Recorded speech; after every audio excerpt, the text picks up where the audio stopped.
How's the royal family? I pray that everyone is doing well. First and foremost, I'd like to thank Lola and also Lisa Cabrera. Those emails that y'all send me were spot on. So, I'm going to take the royal family on a journey. This video is going to be long, my royal family. So y'all know what y'all got to go do. Go get your shit. You know what I'm saying? So as I reduce this down a bit here so we can get a clear view. I'm going to be very candid and very core like I always do. And just allow me to express myself. I really must express myself. And I had to do a lot of processing before I just jumped up and did this video. Now, most people know, if anybody is new, I do all videos based on pure emotion. And I feel like you can get, I'm trying my best to be authentic and not organic, so to speak, so you could just, I could flow with it. So, when coronavirus first hit, I was very disgusted how the Asian community whimpered and whined. It was a lack of care of what was going on. I seen other races roll up their sleeves and say, okay, this is what we're going to have to deal with. And they even went as far up in New York having a hotline put together for them because they felt like they were the only ones being targeted, which was not true. Coronavirus has impacted the entire globe. It has hit every orifice you could think of. And a lot of people have had to make adjustments. So I had did a series of videos like many, and I kept catching something that really turned me off. And I mean, I did videos. I just didn't focus up here in California where I'm at. I went, tried to cover all of the United States. And the thing that I noticed instantly was the Asian community, the way they talk to people, like basically, you better come down here to my business. I didn't put literally somebody said $500,000 into it. And my attitude was like, well, it's more of y'all than anyone. Why your own ain't patronizing you? See, coronavirus has pulled back the layers and really exposed many things, and it continue to. So there's been a great deal of loss of capital, And so now they're back on this, seeing that they're being attacked and targeted. It's a lot of people that have been attacked and targeted. But I tell you, some of the things that disgust me was to see what they were even doing to their own. And I did videos on it, spitting at their own, spitting in the elevator and rubbing their spit all over the buttons and stuff like that, And these were some of them were some really old people. And I'm like, damn, this is in their country? That mean they want their own to get this? And then, back over here in the States, you're whining like you're the only one that's getting this. So now they're saying there's a, unquote, uptick of violence towards the Asian community. But true royal always look much deeper. And I'm going to drop them sweet, extra juicy nuggets. All right, my royal family? We're going to be core about this. And we're going to be real about this. Because some people are afraid to speak on this. Somebody have to. So I said, I'm going to be very, very candid on how I feel. So let's go on this journey, my royal family.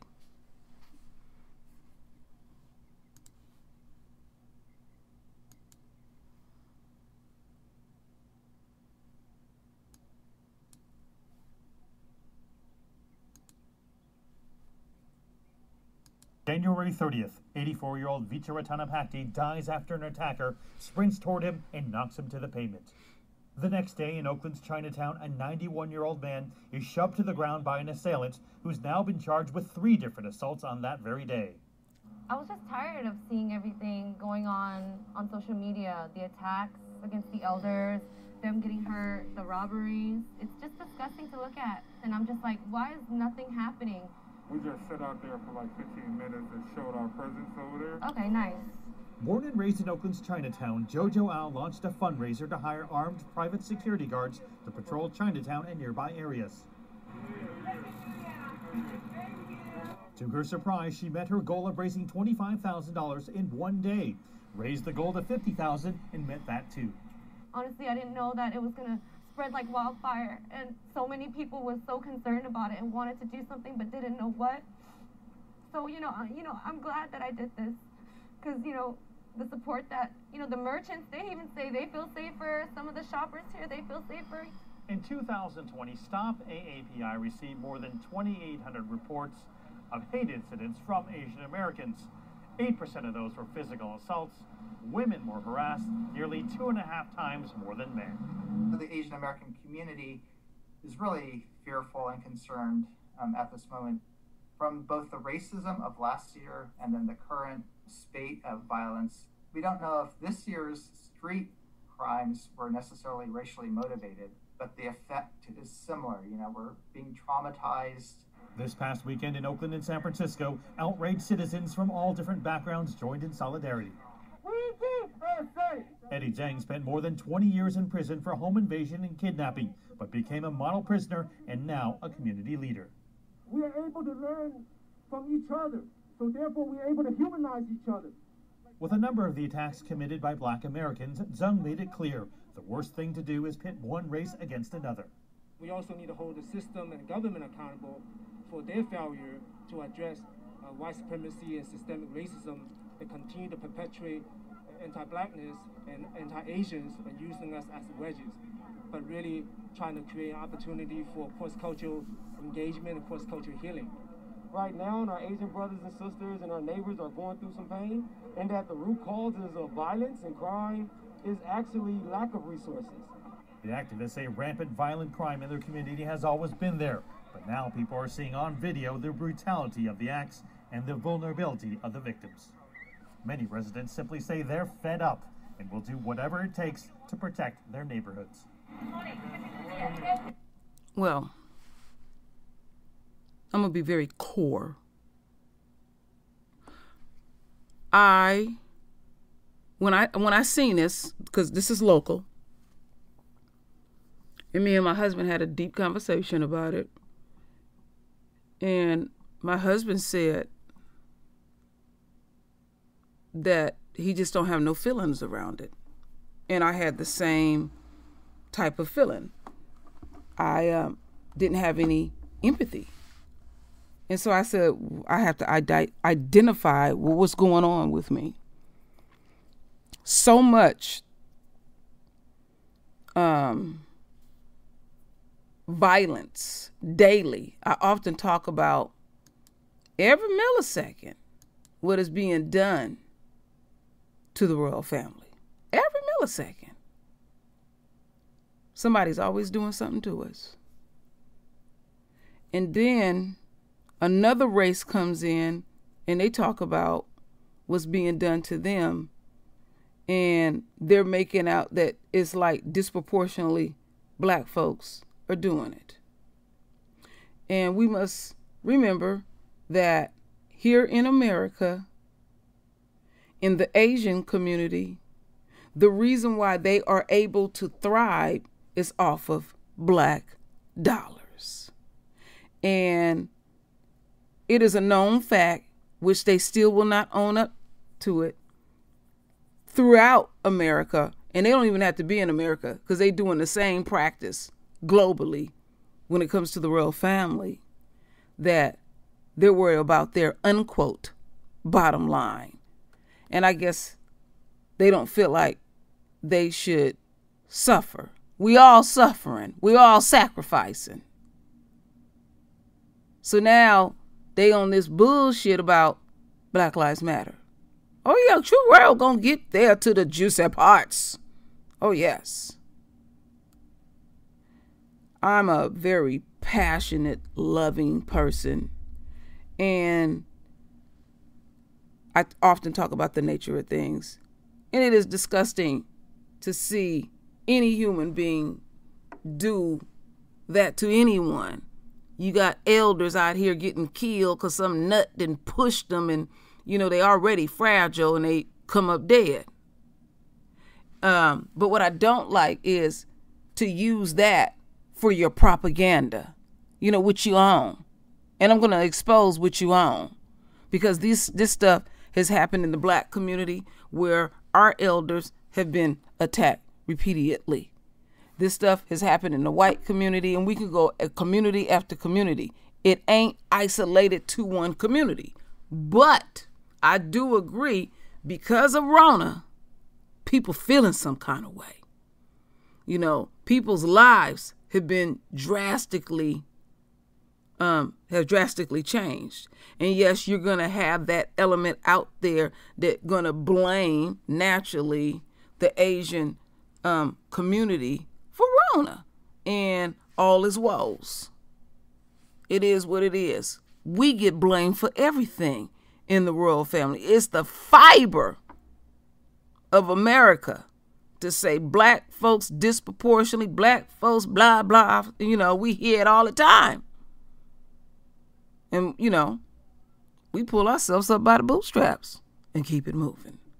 So, you keep living and you see different things, you start getting an indifference. It's quite deep. But I have sense enough to know, yeah, that's wrong.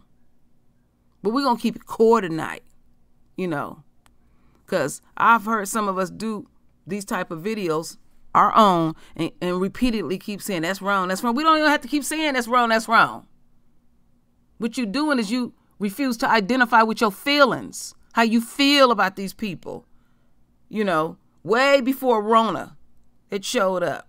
Now they want to show solidarity, which you really own. Oh, True Royal will deliver like I always do. I make it real juicy. So as we continue on my royal family.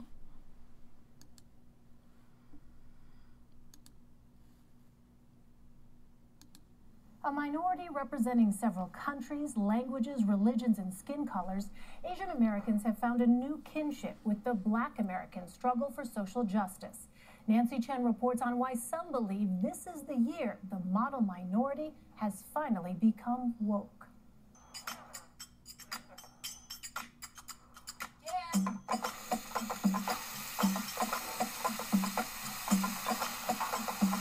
I think tacos are like a quintessentially LA food. Everybody eats tacos. Everybody does indeed eat tacos, including the homeless in South Los Angeles. And you wanted 10 meals, right? Which is why every Friday, local restaurant owner Susan Park gives away thousands for free. And people feel like they're cared for. It's a food hug. The park is giving more than just a food hug.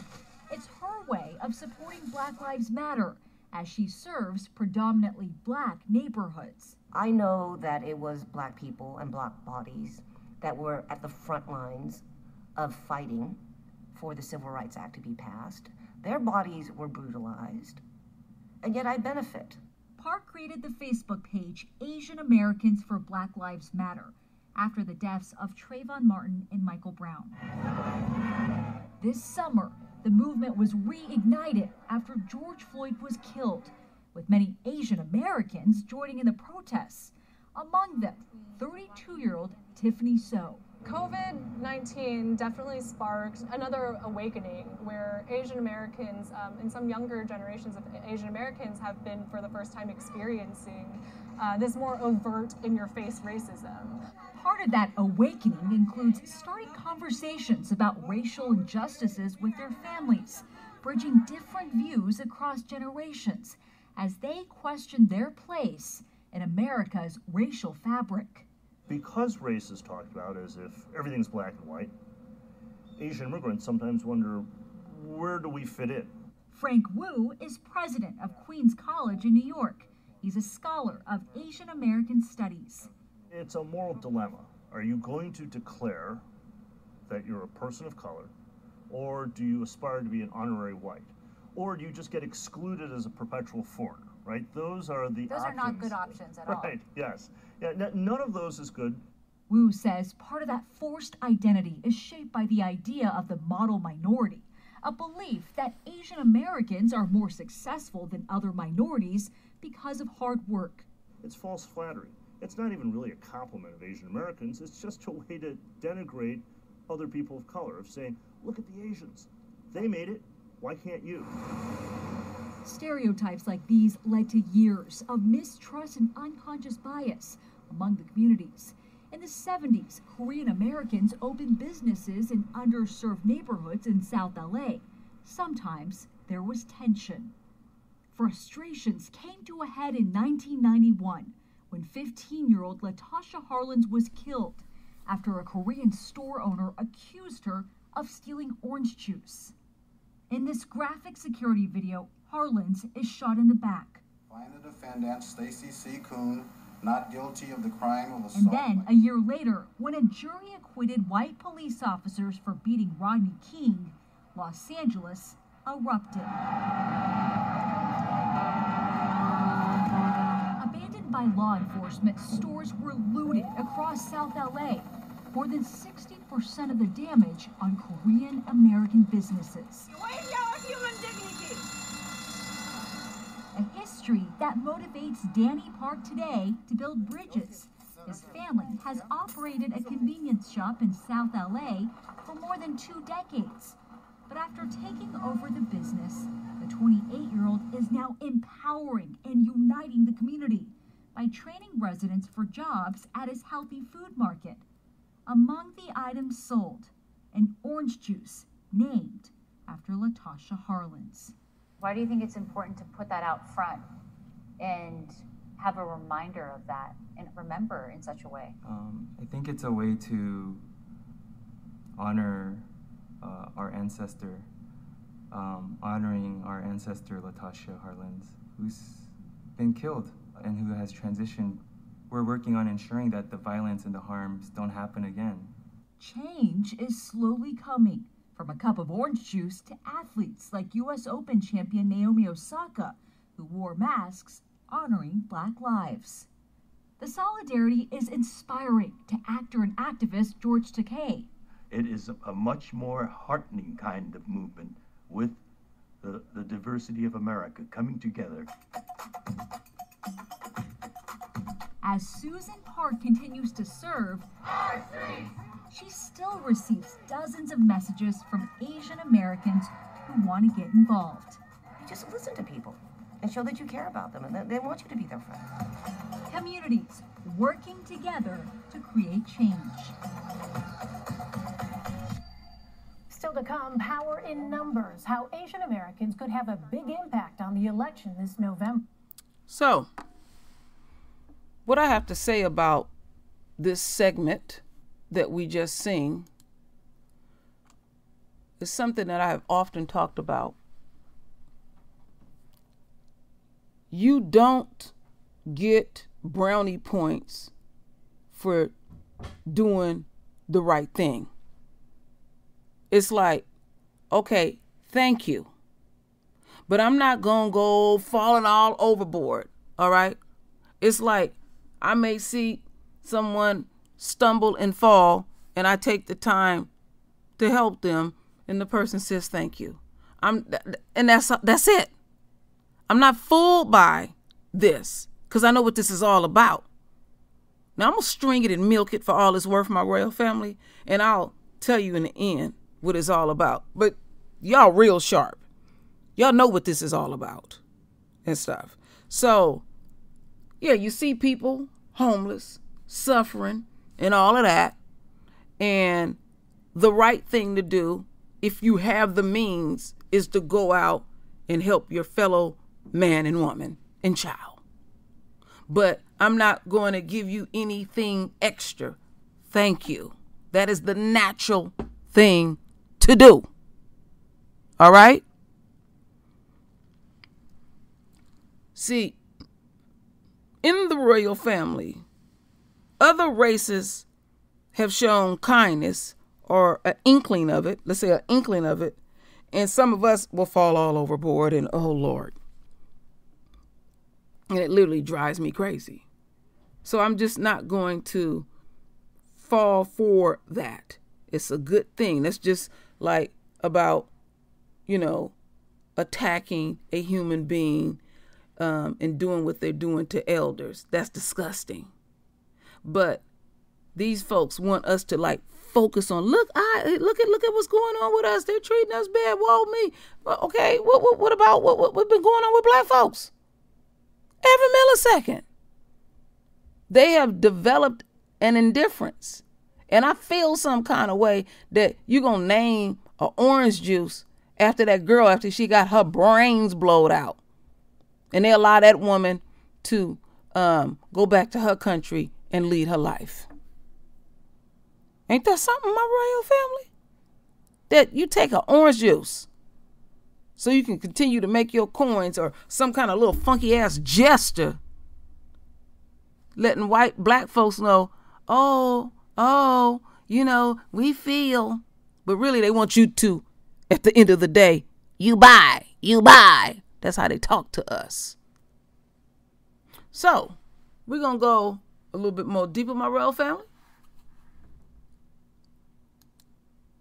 And I want y'all to listen to this. Apply for the Matching Marketing Fund, which can double the impact of your advertising in the first quarter of 2021 without increasing the cost. Don't wait. The deadline to apply is February 28th. Go to hearstbayarea.com/match to apply. That's hearstbayarea.com/match. The late winter is a special time for San Francisco's Chinatown because of the Lunar New Year.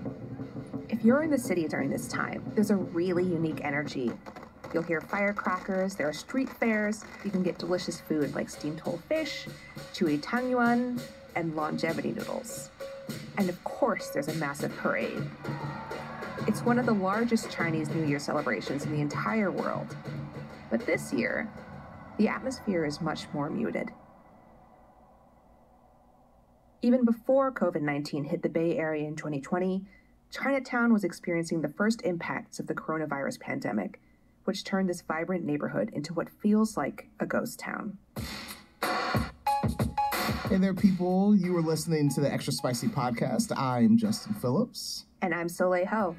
Today, we're looking at San Francisco's Chinatown, a year on from the start of the coronavirus pandemic. Every community all across the globe has been infected by the virus. But as we know, not all experiences are the same. We'll be hearing about some of the hurdles Chinatown has faced as a community, how people are overcoming those challenges, and what the future might hold. Yes, and in doing this, we're going to be sharing the microphone with a lot of different people. Community members, neighborhood leaders, chefs, business owners, and more. But first, we're going to throw it to our producer, Taya Francesca Price.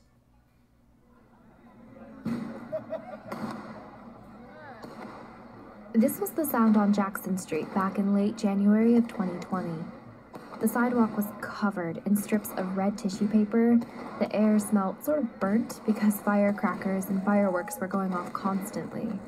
It was about 10 o'clock in the evening, and, people were just walking around, casually leaving bars arm in arm. Some, like myself, were carrying leftovers from dinner, and there was just an excitement around. You could see everyone was smiling, laughing, having a great time, because this was before coronavirus really hit. It was before our lives changed. Or at least that's what we thought. It turns out that right around this time, the first signs of the pandemic's impact were already creeping into the neighborhood. Well, I think we were hearing from Chinatown as early as the end of January, early February, that things were not right. That's Janelle Bitker. She's a food enterprise reporter at the San Francisco Chronicle. She's been covering the impact of the pandemic on restaurants since the very beginning. If you walk down Grant Street, then it it was really striking. I remember walking down Grant Street on a weekend and going into Eastern Bakery for some crunch cake, and the owner was like, "Oh, you're here, you're local, please come back, we need you." And it was such a sad moment because I had never seen Chinatown look like that. It's always elbow to elbow with tourists and people taking photos and people grocery shopping, and it was just stunning to see it empty out, and not just from tourists, but it seemed like over time people in San Francisco were also not going to Chinatown. The double whammy of that is January, February, especially February, is usually the busiest time in Chinatown. It lines up with Lunar New Year. It's when people fly in from all over the world to celebrate. There's usually massive banquets for weeks, and hundreds of people are getting together and spending lots of money. And the small businesses in Chinatown usually get 30% of their annual income just in that month-long Lunar New Year period. So to lose that and then have the pandemic really shut things down was pretty brutal. San Francisco's Chinatown has almost 1,000 ground floor retail spaces. It's a big gateway for immigrants coming to the Bay Area because there are a lot of starter jobs, which makes it a good place to slide into the American economy. That said, it's also important to keep in mind that this is one of the densest residential neighborhoods outside of Chinatown in New York. Roughly 14,000 to 18,000 people live in about a 24-block radius, and nearly 60% of the housing units are single-room occupancy hotels, or SROs. It's a bustling neighborhood, and this is just a snapshot of the number of people within the community. But on top of that, thousands of tourists from all around the world visit this part of the city every year. And food, in particular, is a really big part of the draw. You know, the busiest streets in Chinatown are the markets. That's Brandon Ju, chef and owner of the restaurant Mr. Ju's in Chinatown. And usually it's, you know, these huge piles of produce that has, you know, just been dropped off, and it's still like in the boxes that they came in, and there's people going through and trying to search for the very best thing they have. I mean, I always felt like, you know, that was a real big part of kind of feeling like luxurious in a way. Ju is a San Francisco native. He actually lives in the house that was his grandparents', and he's a trained chef. His restaurant gained a ton of attention when it first opened in 2016 for its take on Cantonese American cuisine. I mean, I pretty much can guarantee, like, if anyone went to Chinatown right now, that there would be an ingredient that they have never seen and might not know how to use. And I think that part of it is like it's really intriguing, because there's so, you know, your curiosity can really be, you know, sparked from all of the things that are in Chinatown. I feel really lucky because I've been getting so much influence from being just in Chinatown. The history, even like what's going on now, there's so much going on that I think there's a built-in energy to the neighborhood. Ju took 3 years to transform his restaurant space, which overlooks Grant Avenue. It used to be the Four Seas restaurant for 50 years, a banquet hall, and these venues are a big part of the community's history because it's where meetings, events, and weddings all took place. When I went upstairs and I saw this huge open banquet room, I started to realize like I had been there before. You know, I wanted to have a restaurant in Chinatown, but I think initially I was really only looking for a space around 2,500 square feet. And to put that in context, that is only a quarter of the size of what Mr. Ju's is at this point. What I had remembered walking upstairs was that my uncle got married there. We had red egg ginger parties there. And when I remembered those events, I remember it being like packed and really fun and festive. And I remember that it could be that, and it was that, and that I had a growing sense that it was actually something that could be relived again. The time spent fundraising to bring his vision for the restaurant to life really paid off. Once Mr. Ju's opened and momentum for the restaurant grew, Ju eventually opened Moongate Lounge, a lounge and event space right above the restaurant. We had just kind of started to really kind of get the two kind of working together. There was, the restaurant downstairs, and then there was this lounge and event space upstairs. And, by the time the pandemic hit, we were, 60 employees, 2 floors of operation. Gosh, what timing. I'm so sorry. I know. I mean, the one question that I had was, how business changed when, the onset of the pandemic was. But I imagine sort of like the food traditions of like you said, going to the market and getting ingredients and just sort of that whole network probably was tossed up into the air. So what was that like? I think when I was kind of assessing, really what our mentality was last year during Chinese New Year, Lunar New Year, really was like this feeling like it was not going to last very long, and that we would be maybe rolling back into a normal life. And I think, we can go back to just, our politicians at the highest level, like Trump, just not acknowledging the seriousness of the pandemic. Many call it a virus, which it is. Many call it a flu. What difference? So how could we even think that it would be as serious as we should have taken it?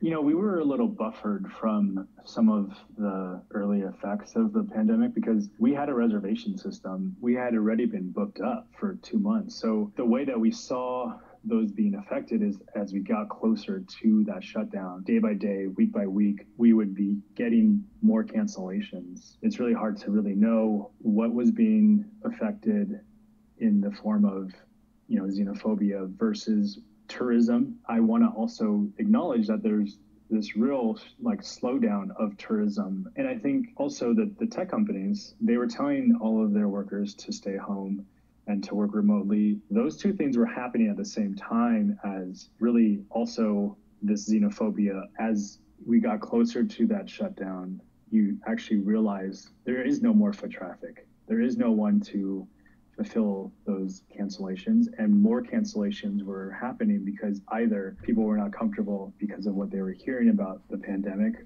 or because they were not comfortable coming to Chinatown. As coronavirus spread around the world, so did misinformation. It triggered reactions of fear and hate towards people of Asian descent. Paranoia and misconceptions about how the virus was spreading led to reduced business, and this coincided with reports of verbal and physical attacks. In many ways, this behavior was stoked by leaders who repeatedly used anti-Chinese rhetoric as a way to divert questions about how the pandemic was being handled. Every day.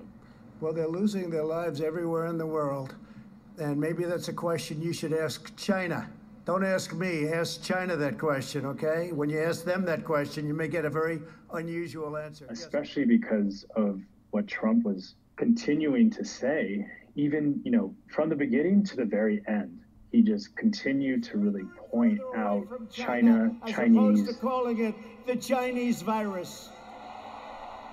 It really affected the neighborhood. That part of it makes me angry because it's like that part was added on top of the difficulty of everything that the pandemic has really proved to affect. It became more clear to me that I had to become more of an advocate for Chinatown, and that our voice needed to be really heard. And I think it continues to be a real question mark of what are the lingering repercussions of that rhetoric that was being just continued to be finger pointed to Chinese people.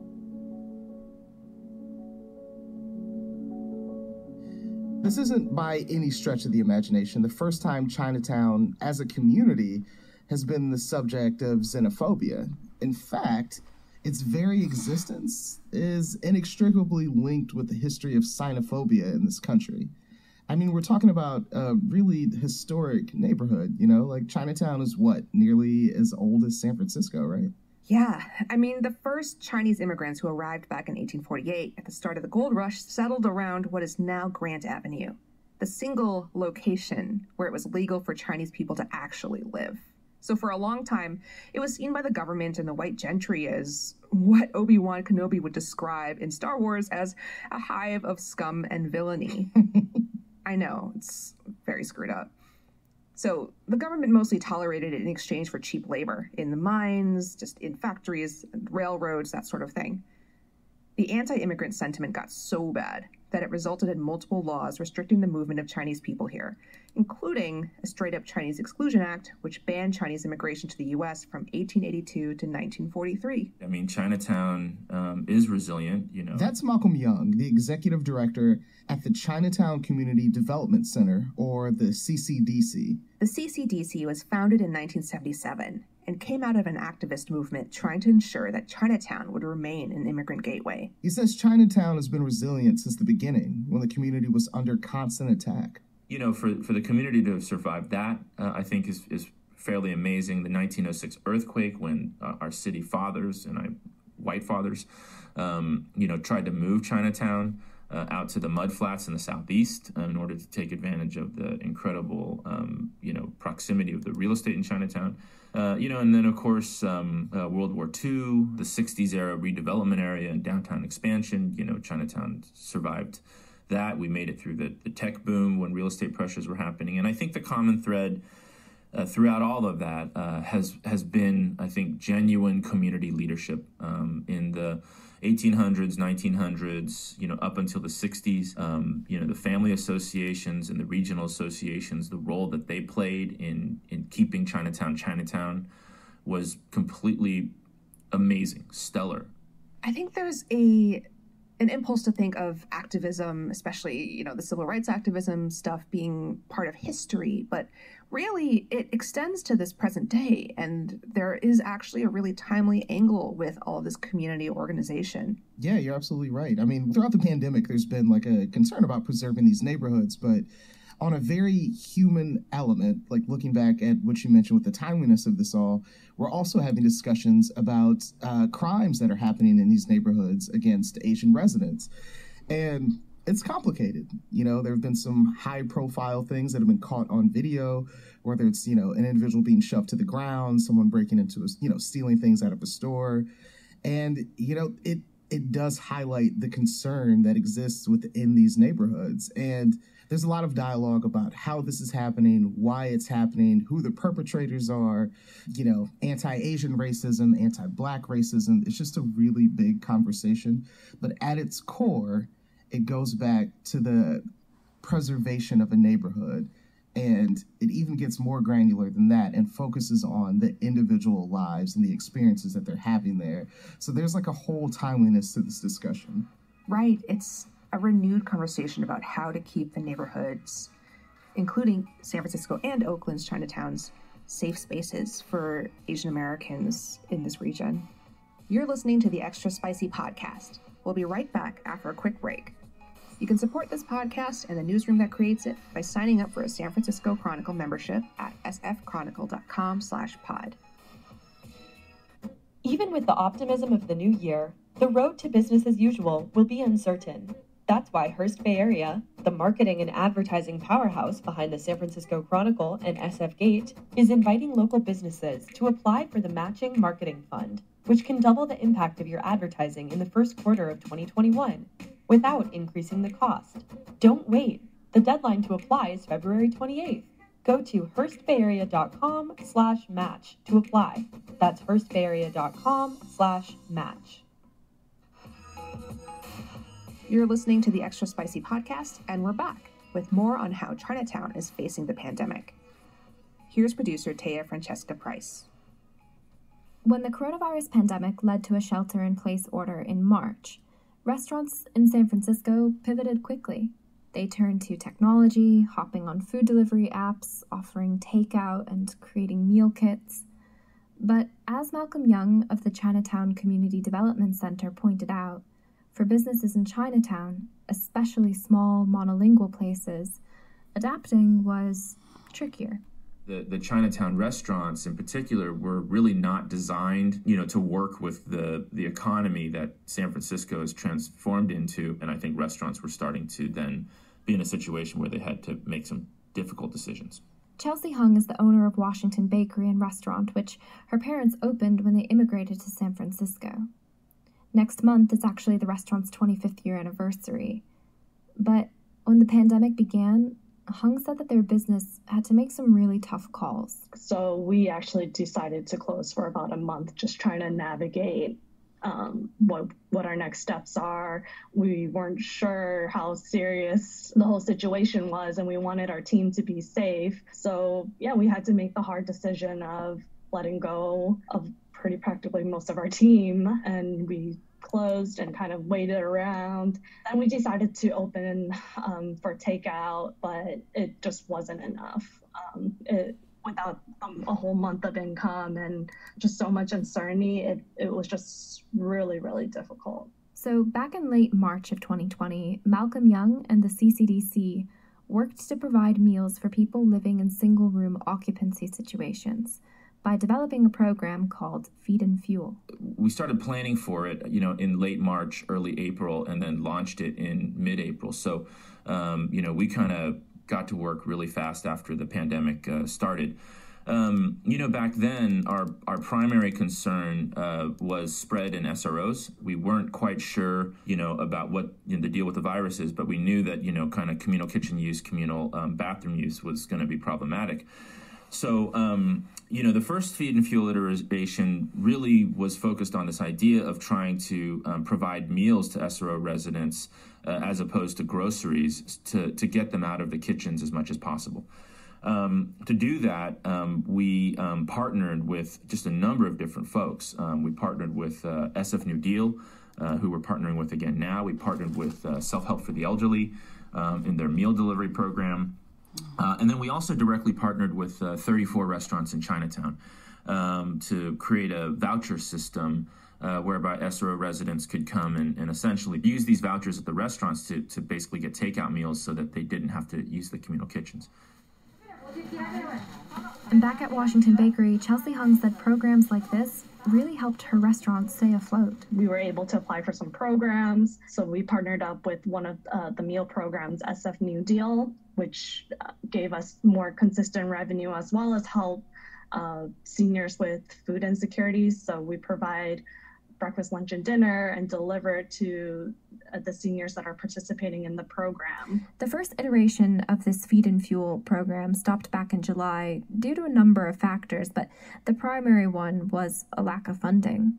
However, at the same time, outdoor dining was picking up and people were going back to work, so it really did seem like a good time to pause. But like Malcolm Young pointed out, everyone was afraid of a COVID surge. And sure enough, in the fall, the surge hit. For the first time, we were starting to see steadily increasing numbers in Chinatown, particularly in SROs, which was really worrisome. And then, on top of that, outdoor dining shut down and restaurants were then really starting to indicate that they were going to fail. The canary in the coal mine was really when Far East announced that they were going to close by the end of last year. That was a pretty devastating announcement and would be a devastating blow if we can't keep them open, frankly. Far East Cafe is one of Chinatown's oldest restaurants. It's 100 years old, and it's one of just 2 remaining banquet halls in the neighborhood. So, in early December, a coalition of Chinatown organizations joined together to identify what was needed to really save this community. Later that month, relaunching Feed and Fuel was prioritized. Malcolm Young said that having SF New Deal, a nonprofit organization, step up to run the second iteration of the program really was the catalyst to getting everything going. We got an immediate $500,000 commitment from the Human Services Agency, Shereen McSpadden, with kind of the mayor's, nudge. We got a commitment to SF New Deal to kind of start the program. Then the Board of Supervisors approved $1.9 million in aid to Chinatown restaurants, a measure introduced by District 3 Supervisor Aaron Peskin.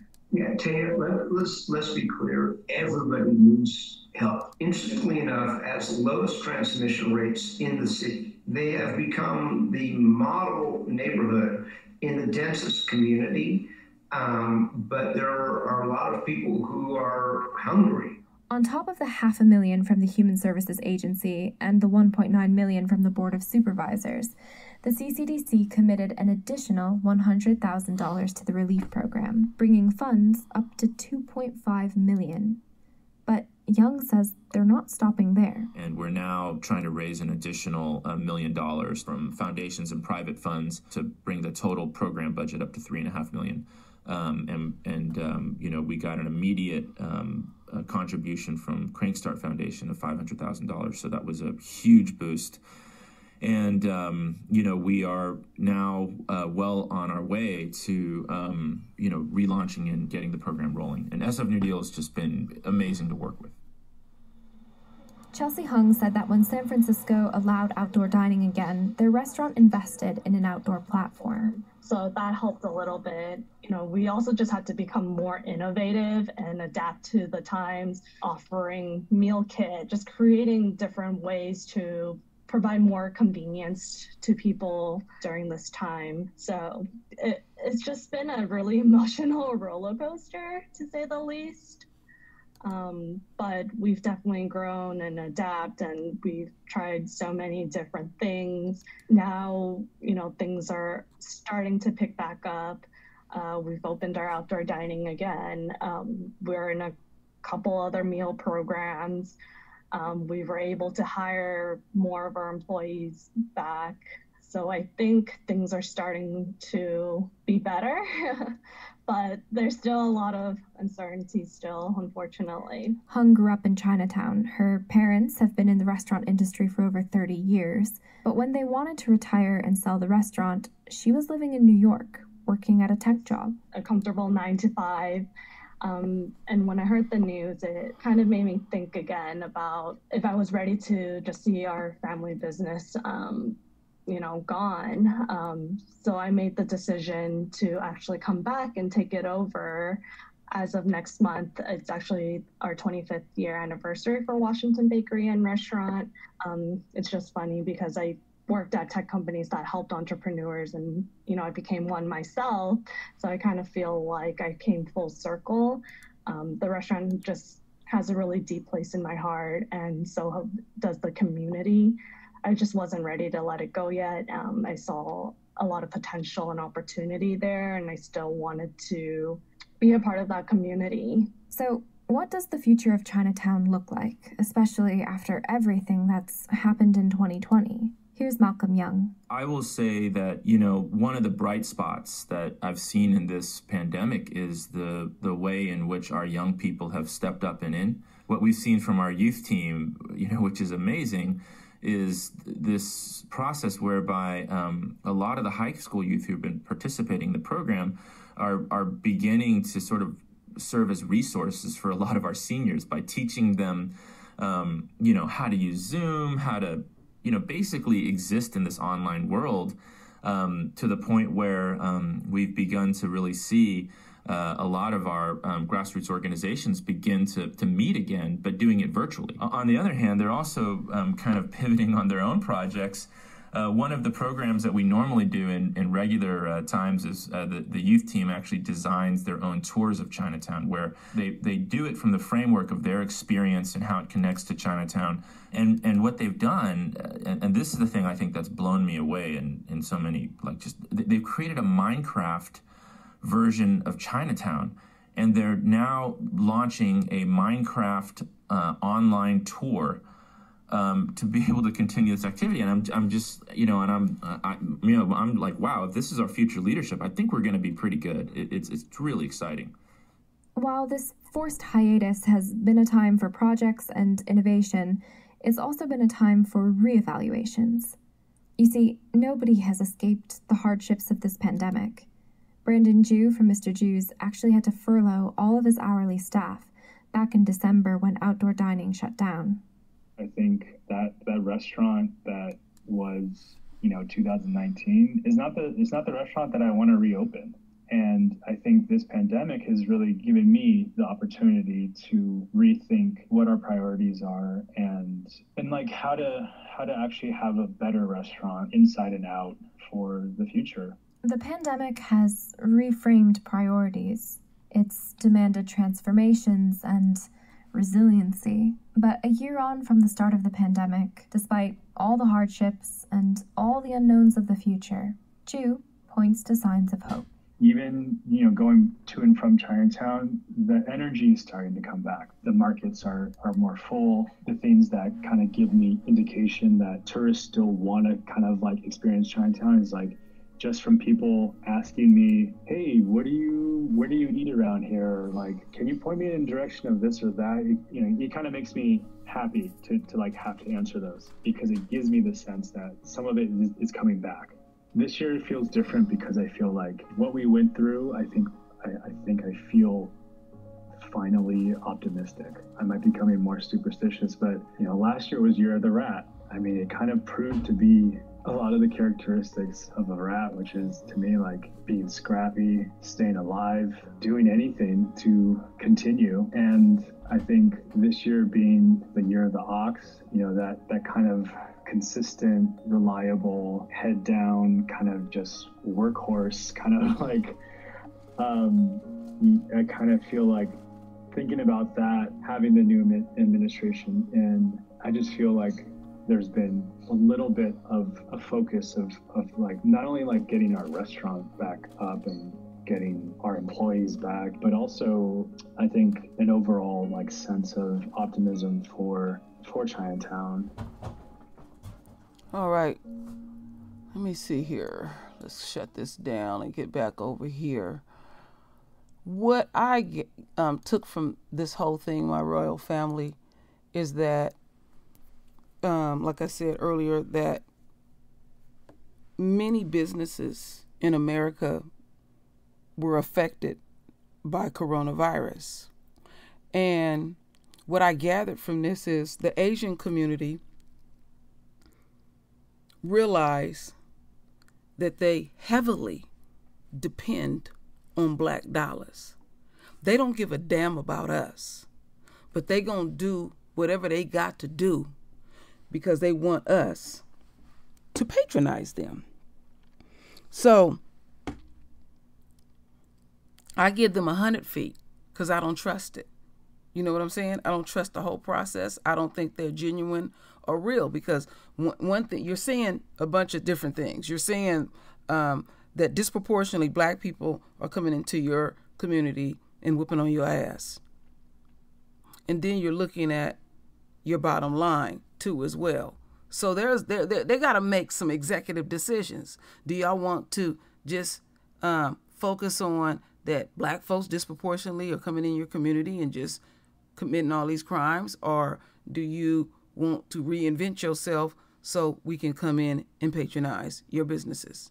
Well, I'm going to tell you where I'm at with this. True Royal will not ever again patronize your businesses. You've been core ass nasty to us, and that edge is still there.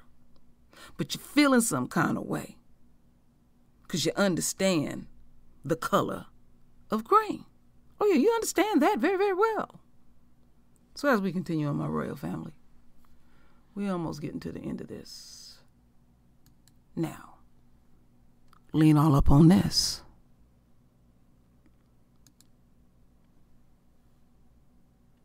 At this Chinese restaurant is typically a busy hour. That was before the pandemic. Fried rice, please. Now at Canton House in Atlanta, it's mostly empty tables and an unusually quiet dining room. My God, the business dropped 98%. The restaurant industry was among the hardest hit during the coronavirus pandemic, but owner Cam Vuong is facing a struggle unique to Asian Americans, a double whammy of historic unemployment and discrimination. At the time we closed, we do have our window was broken, and with a hammer, without any reason whatsoever. At that time, we really think that's racism. As COVID-19 has spread, so has the racism and xenophobia. Members of a United Nations Committee on Discrimination recently expressed concern over an alarming level of racially motivated incidents against Asian Americans, saying President Trump's rhetoric seems to play a role in legitimizing the hate crimes. 60-year-old Vuong reopened his dining room in May. Business is still down 50%. He wonders if discrimination is slowing down recovery. When we first opening, I do have a feeling that the people say don't go to Chinese restaurant. People were avoiding Asian businesses because they thought they would get the coronavirus from these businesses. An economics professor at the University of Massachusetts says COVID-19 has taken a heavy economic toll on Asian Americans. According to government statistics from February to June, Asian American unemployment rates increased by more than 450%. Asians typically have among the lowest unemployment rates, and it's really shot up during COVID. A visit to Atlanta's Chinatown underscores the struggle. This gift shop is closing at the end of the month. Other businesses here tell us they are just trying to survive. Yet Kim says few are taking notice. I think it's being overlooked because people don't think that Asians have problems. People think. But Vuong, who came to the United States as a refugee from Vietnam, remains hopeful. He says he's been living the American dream for 40 years and hopes for 40 more. We have a dream to get to business, to have a house, to have a stable life, peaceful life, have a family, and then raise our kids. But hopefully our dream not broken because of this COVID-19. Vuong tells me that he just started breaking even, so he's got quite a ways to go still. He's concerned about a second wave of COVID-19 hurting his business, but he says he's the most concerned about the outcome of the presidential election and whether that will inflame racial tensions. Well, you heard what he said, my royal family. That was quite deep. He's 60 years old, but he's been doing fine for the last 40 years. And see, there is a fear. There is a fear. They have been standing by the sidelines, watching violence be projected on us being shot down in the streets of America. Them people don't hire us. So these little fake-ass gestures don't mean shit. They fear, oh, they're not hiring us. Oh, we're going to get a, unquote, nigger moment. Yeah, they fear this. As we continue on.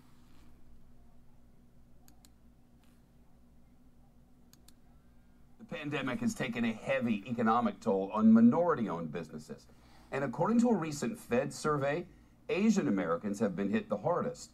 Nearly 80% of Asian-owned businesses described their financial condition as fair or poor. That's more than any other race or ethnicity. Here's CNBC's Kate Rogers. Nancy Yu has been in business for some 20 years, running her retail storefront, Asia Star, in San Francisco's Chinatown. She's weathered ups and downs, but nothing quite like 2020. Sales are down 80%, but she still opens her doors every day to send a message. I think it's important that we stay open, even though there's no businesses coming. The San Francisco Chamber of Commerce says the zip code where Chinatown is located, which also houses the hard-hit financial district, has seen an outsized impact during the pandemic as it relies heavily on tourism. 75% of storefronts were non-operational at some point in 2020, compared to the city average of 54%. Minority-owned businesses are more likely to be non-employer firms. Advocates say lenders may have been less incentivized to make smaller loans to those micro-businesses under the PPP last year. And smaller companies don't always have the established banking connections or manpower to apply for aid. I think this pandemic, in many areas, and this one included, has shown the digital divide that people who had access to and the skill set to apply for PPP, which is not an easy thing to do, maybe got left out. Beyond the pandemic's impact on business, the Asian American community facing a painful threat, an uptick in violence and racism over the last year. We want to let people know that we are here for peace, we are here for prosperity, we are here for American dream. You know, we have the same dream, that's why we came to America. While incomplete, the latest PPP demographic data show Asian loan recipients trailing other minority groups with about 60,000 loans approved so far. Nancy was able to access a loan, and she's staying optimistic, planning to open a second location selling boba tea later this year in Chinatown. Chef? Shepard Smith here. Thanks for watching. Now, did y'all catch that, my royal family? Gonna open a second one. But at the end of the day, it's a day of reckoning. It's a day of reckoning, because they're going to have to make some decisions. You want to keep practicing what you're practicing in order for them to have the unquote American dream? They need our capital. Yeah. So it's not our responsibility to support any of them at the end of the day. But the things that they have projected, and they know what they have projected, you know, they have those ill feelings towards us. But really, at the end of the day, green matters opposed to Black Lives Matter. Because our money don't stay in our community at all. You know, they have monopolized on everything. And I think what is shaking them to their core also is a combination of also that they're not getting hired as much. And the way Esau gets down, they have turned their whole world upside down because they do a lot of the hiring. And it's like, whoa, we getting a nigga moment. And they ain't saying that, but that's what they getting. And that's what all these races fear at the end of the day, my royal family. So like I said, I had to do a very thorough, because I had to process within myself, you know, and see what we'll get caught up in is disproportionately keep saying over and over and over again, oh, that's wrong, that they, you know, pushing on these Asians and attacking them. It's wrong to do it to anyone, damn it. Why you keep just focusing on one certain group of people, you know? But we disproportionately getting shot in the streets of America, and y'all all have had an indifference. I talk about that in Royal Smoke and Royal Fire. Y'all all gonna get this. I told y'all this a long time ago. Many have in the royal family have told y'all ass about you gonna feel one day. So we're in this space and time, and you're feeling some kind of way. And the thing that's deep, you ain't even begin to receive Yahweh's wrath. Oh yeah, you haven't. But I tell you this, render your voice with your beautiful divine words. And it's always my royal family. I thank you for your love. I thank you for your support. And with that said, Ashe.